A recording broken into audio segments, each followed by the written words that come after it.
കർത്താവിൻ്റെ ദാസൻ ശണ്ടയിടാതെ എല്ലാവരോടും ശാന്തനും ഉപദേശിക്കുവാൻ സമർത്ഥനും ദോഷം സഹിക്കുന്നവനും ആയത്രേ ഇരിക്കേണ്ടത്.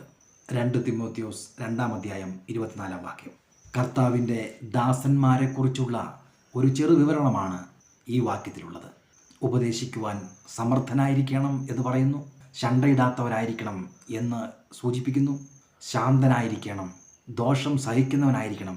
കർത്താവിൻ്റെ ദാസൻ ഇപ്രകാരം ഉള്ള ഒരു മനുഷ്യനായിരിക്കണം എന്നാണ് ദൈവം നമ്മിൽ നിന്നും പ്രതീക്ഷിക്കുന്നത്. എന്നാൽ നാം കാണുന്ന ദൈവദാസന്മാർ എല്ലാവരും ഇത്തരത്തിലുള്ള ഗുണഗണങ്ങൾ ഉള്ളവരാണോ? ഉപദേശിക്കുവാൻ സമർത്ഥരാണ്.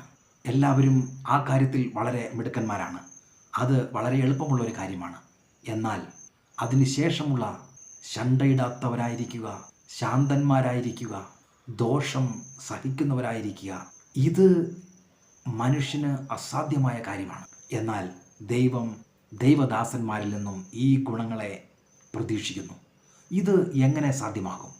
പ്രിയരെ, ശണ്ട കൂടാതെ ഇരിക്കുന്നവൻ എന്ന് വചനത്തിൽ പറയുമ്പോൾ നിസ്സാര കാര്യങ്ങൾക്ക് പോലും ദേഷ്യമുണ്ടാകുകയും അടിച്ചാൽ തിരിച്ചടിക്കുകയും ചെയ്യുന്ന മാനുഷികമായ സ്വഭാവത്തിലുള്ള സാധാരണ മനുഷ്യരാണ് നാം എല്ലാവരും. എന്നാൽ പരിശുദ്ധാത്മാവ് ഒരു മനുഷ്യൻ്റെ ജീവിതത്തിൽ വന്നു കഴിയുമ്പോൾ ദൈവത്തിൻ്റെ വചനം അനുസരിക്കുവാനുള്ള ശക്തി ദൈവത്തിൻ്റെ ആത്മാവ് ഒരുവന് നൽകുകയാണ്. ഒരു കരണത്ത് അടിച്ചാൽ മറുകരണം കൂടി കാണിച്ചു കൊടുക്കുവാനുള്ള മനസ്ഥിതി എങ്ങനെയാണ് ഉണ്ടാവുന്നത്? അത് ആത്മീയമായ ഒരു ഗുണമാണ്. ഒരു മനുഷ്യനിൽ ദൈവത്തിൻ്റെ ആത്മാവ് പ്രവർത്തിച്ചിട്ടല്ലാതെ അപ്രകാരം ശണ്ടയിടാതിരിക്കുവാൻ, ക്ഷമിക്കുവാൻ, ശാന്തനായിരിക്കുവാൻ, ദോഷം വിട്ടു നടക്കുവാൻ ഒരു മനുഷ്യന് സാധ്യമാകുകയേയില്ല. ദൈവാത്മാവിനാൽ നമ്മുടെ കണ്ണുകൾ നിയന്ത്രിക്കപ്പെടുമ്പോൾ, ദൈവാത്മാവിനാൽ പ്രചോദിതമായി നമ്മുടെ നാവ് സംസാരിച്ചു തുടങ്ങുമ്പോൾ, നമ്മുടെ കൈകാലുകൾ ദൈവാത്മാവിൻ്റെ നിർദ്ദേശപ്രകാരം മാത്രം ചലിക്കുമ്പോൾ ഇതും എളുപ്പമായി തീരുന്നു. പ്രിയരെ, പരിശുദ്ധാത്മാവില്ലാതെ ക്രിസ്തീയ ജീവിതം അസാധ്യമാണ്.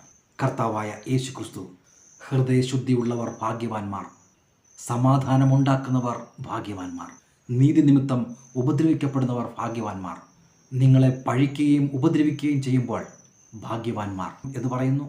ഇതെല്ലാം മനുഷ്യർക്ക് അസാധ്യമാണ് എന്ന് എല്ലാവർക്കും തോന്നി. എന്നാൽ പ്രിയരെ, പരിശുദ്ധാത്മാവ് വന്നു കഴിയുമ്പോൾ മനുഷ്യന് ഇതെല്ലാം സാധ്യമാവുകയാണ്.